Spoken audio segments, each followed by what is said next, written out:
السلام علیکم ناظرین۔ عقابی روح جب بیدار ہوتی ہے جوانوں میں، نظر آتی ہے ان کو اپنی منزل آسمانوں میں۔ ناظرین، آج کی ویڈیو میں ہم بات کریں گے پرندوں کے بادشاہ عقاب کی زندگی کے بارے۔ آج کی ویڈیو میں ہم نے عقاب کی زندگی کے دلچسپ پہلوؤں کا احاطہ کیا ہوا ہے۔ ویڈیو شروع کرنے سے پہلے میں آپ سب سے گزارش کرتا ہوں کہ ہمارے چینل کو سبسکرائب کریں، ویڈیو کو لائک کریں، اگر آپ کو پسند آئے تو اس کو شیئر بھی کریں۔ تو چلتے ہیں اب ویڈیو کی طرف۔ ناظرین، پرندوں کے بادشاہ عقاب کے بارے میں بہت سے شاعروں نے بہت کچھ لکھا ہے، لیکن علامہ اقبال نے جو شاعری میں عقاب کو کوٹ کیا ہے، یہ پورے پاکستان اور ہندوستان میں سب نوجوانوں کے لیے مشعل راہ ہے۔ ناظرین، عقاب کی تقریباً 70 کے قریب اقسام ہیں۔ ان کو شاہین اور باز بھی کہا جاتا ہے۔ ان کا خاندان ایک ہی ہے، لیکن قبیلے الگ الگ اور مختلف رنگوں اور جسامت کی وجہ سے ان کے نام بھی مختلف ہیں۔ ناظرین، عقاب آزادی پسند پرندہ ہوتا ہے، لیکن ابن آدم اس کو پکڑ کر سدھاتا ہے اور شکار کے لیے استعمال کرتا ہے۔ اس کے اوپر بہت خرچہ کرتا ہے۔ بہت تربیت کے بعد اس کو اونچے پہاڑوں سے دشوار گزار راستوں سے گزار کر سدھانے کے بعد شکار کے لیے استعمال کیا جاتا ہے۔ ناظرین، یہ پرندہ ایک جادوئی کردار کا مالک ہے۔ یہ کئی دن تک بلند فضاؤں میں اپنی پرواز جاری رکھ سکتا ہے۔ پرندوں کا بادشاہ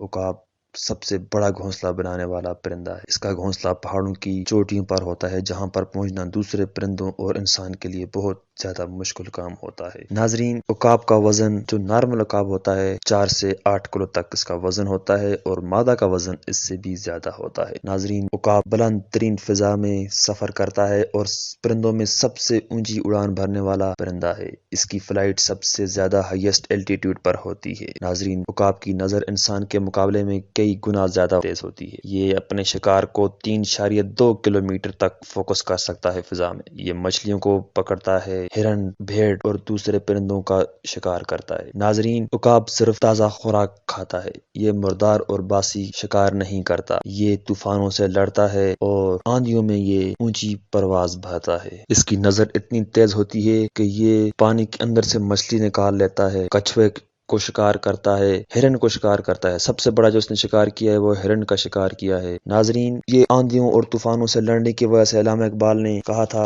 تند یہ بات مخالف سے نہ گھبرا اے عقاب، یہ تو چلتی ہے تجھے اونچا اڑانے کے لیے۔ ناظرین، ایک عقاب کی اوسط عمر تقریباً 70 سال ہوتی ہے۔ اس عمر تک پہنچنے کے لیے اسے نہایت کٹھن، دشوار گزار اور مشکلات کا سامنا کرنا پڑتا ہے۔ جب 40 سال عمر ہوتی ہے تو سب سے پہلے اس کے پنجے، جس کی مدد سے وہ شکار کو دبوچتا ہے، وہ کند ہو جاتے ہیں اور عقاب کی چونچ ٹیڑھی ہو جاتی ہے، اور عمر کے ساتھ ساتھ اس پر بہت بھاری بال آ جاتے ہیں، جس کی وجہ سے اس کے پروں کا وزن بہت زیادہ ہو جاتا ہے اور وہ اڑ نہیں سکتا۔ اڑنے میں مسئلہ ہوتا ہے تو عقاب کے پاس صرف 2 راستے ہوتے ہیں، یا زندگی یا موت۔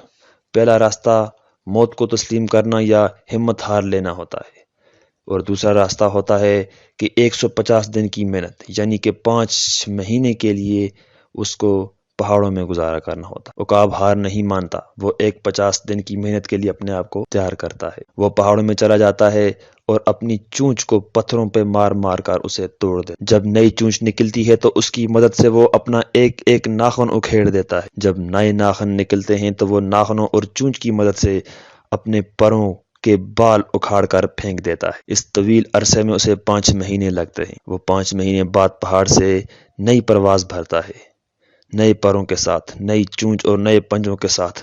تو اسے ایسا محسوس ہوتا ہے کہ وہ دوبارہ پیدا ہوا ہے، اور اس وجہ سے وہ زندگی کی مزید 30 بہاریں اور دیکھ لیتا ہے۔ اس لیے زندگی کو بدلنا بہت ضروری ہے۔ ناظرین، عقاب کی زندگی سے ہمیں یہ سبق حاصل ہوتا ہے کہ ہم چاہے ہماری زندگی میں کتنی بھی مشکلات آئیں، کتنے بھی کٹھن فیصلے کرنے پڑیں، حالات سے کبھی نہیں گھبرانا چاہیے۔ کیا خبر اپنے آپ کو جب تبدیل کرتے ہیں، یہی ہماری زندگی کا بہترین فیصلہ ہو، اور یہیں سے ہماری زندگی بدل جائے اور ہم کامیابی حاصل کر سکیں۔